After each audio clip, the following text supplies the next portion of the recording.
नारायण नारायण नारायण नारायण नारायण नारायण। श्रीमद् कुंज बिहारिणे नमः। श्री बिहारी जी के चरणों में आप सभी के लिए मैं हृदय से मंगल प्रार्थना करता हूँ। अस्तु प्रसंग चल रहा था कि गोविंद गीता में कहते हैं, मया ततम इदम सर्वम जगत अव्यक्त मूर्तिना, मैं संपूर्ण जगत में निराकार रूप से व्याप्त हूँ।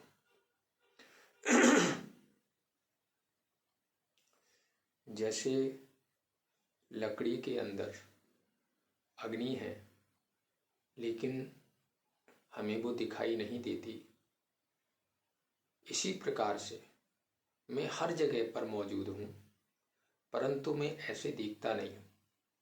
जैसे दूध में मक्खन है, घी है, लेकिन हमें वो दिखाई नहीं देता, इसी प्रकार से मैं संपूर्ण जगत में हूँ लेकिन मैं ऐसे दिखता नहीं हूँ।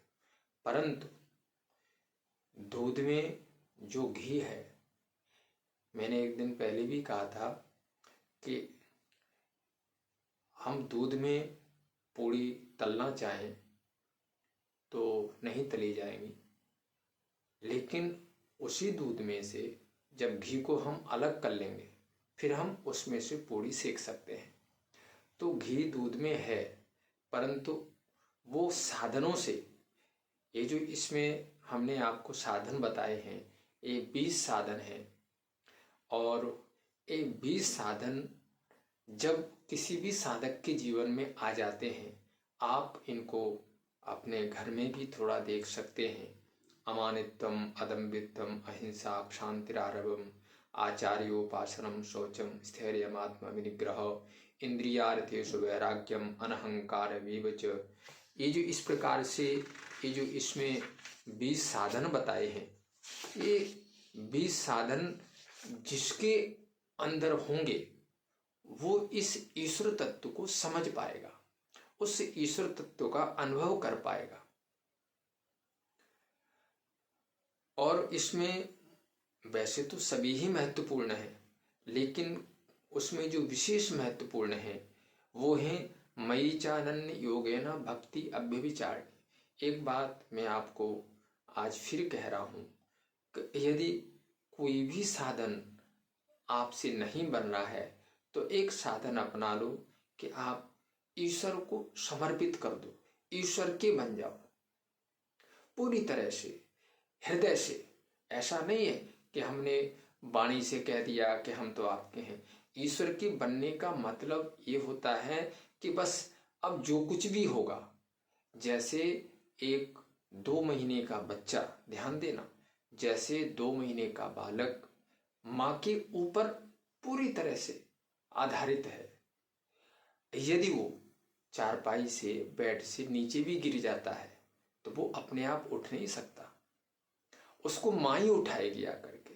यदि भूख लगी है तो अपने आप उठ के खा नहीं सकता, माँ ही खिलाएगी आकर के। यदि उसके कहीं कोई दर्द हो रहा है तो वो अपने आप बता नहीं सकता, माँ ही उस चीज का अनुभव करेगी कि आज रो क्यों रहा है।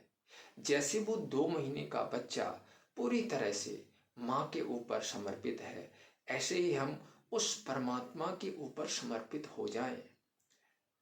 बस यदि हमें कुछ नहीं आता है और बस एक ही साधन अपना लो।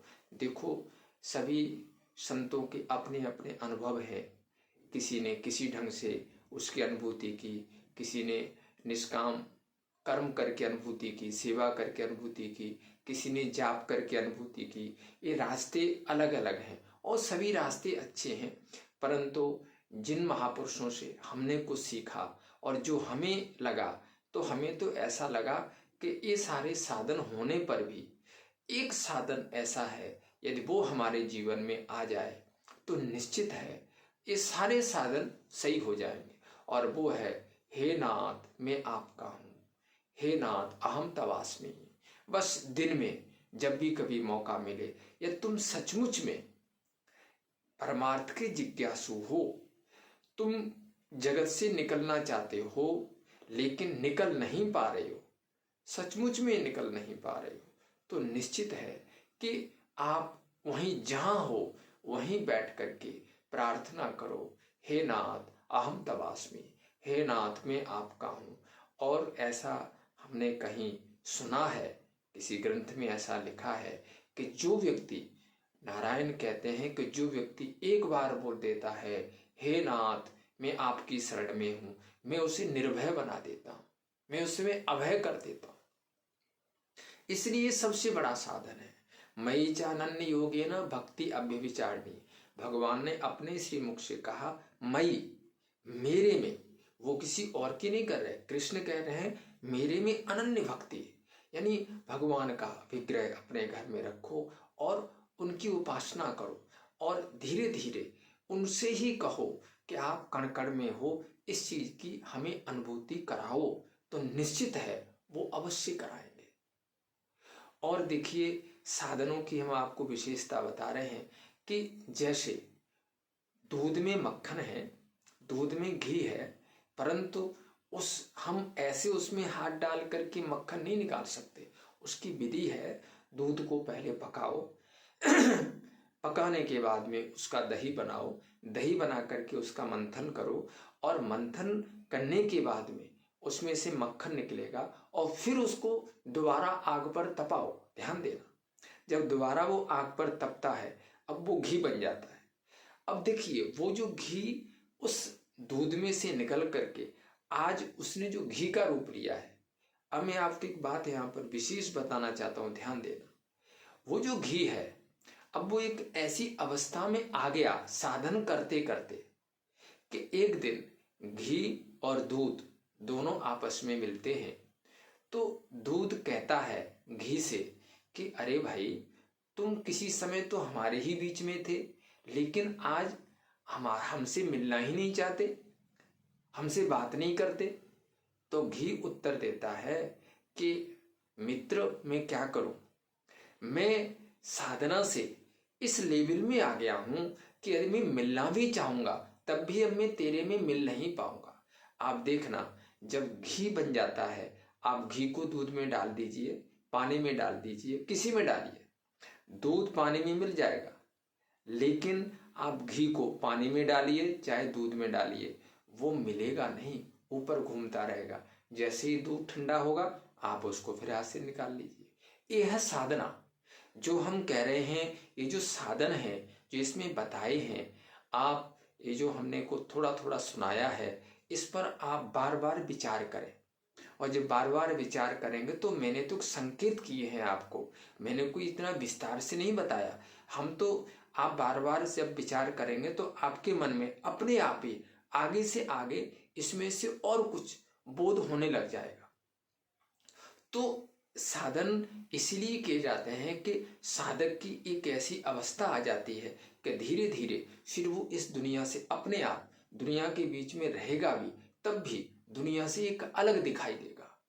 इसलिए ये जो साधन है, जो 20 साधन है, इसका जो अमानित्वम अदम्भित्वम से लेकर के अध्यात्म ज्ञान नित्योत्तम तत्व ज्ञानार्थ दर्शनम, यहाँ तक ये जो 20 साधन है, इन साधनों को जितना हो सके कोशिश करो।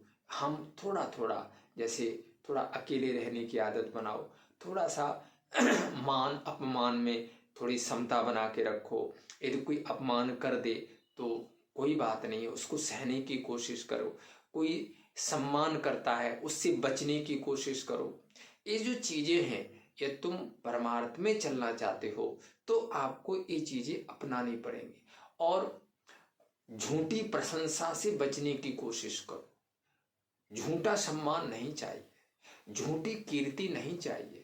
ऐसा न हो कि आपको पता है कि मैं अंदर से तो कुछ और हूं और आप बाहर लोगों में अपनी वाहवाह कराने के लिए आप उनको प्रलोभन दे रहे हो। तो ये चीजें साधक के जीवन में तो नहीं होनी चाहिए। और ये जो सब साधन है, यदि आप इनको स्वीकार करते हो तो धीरे धीरे ये जो भगवान कहते हैं कि सर्वतः पाणिपादम तत् सर्वतो अक्ष शिरो मुखम सर्वतः श्रुति मन लोके सर्वम आवृत्ति तिष्ठति, उसके सब जगह हाथ हैं उसके सब जगह पैर हैं, उसका सब जगह मुख है, उसके सब जगह नेत्र हैं, वो सारे ब्रह्मांड को अपनी गोद में लेकर के बैठा हुआ है, यानी हम सब उसकी गोद में हैं। ये चीज हमारे धीरे धीरे अनुभव में आने लग जाएगी। तो मैंने ये जो थोड़ा सा कोशिश की आप लोगों को कुछ साधन बताने की, तो आज ये तो प्रसंग पूरा हो रहा है और इसके बाद कुछ छोटी छोटी बातें मैं आपको बताने की, और ऐसे ही जब कभी मौका मिला करेगा मैं बताने की कोशिश किया करूँगा।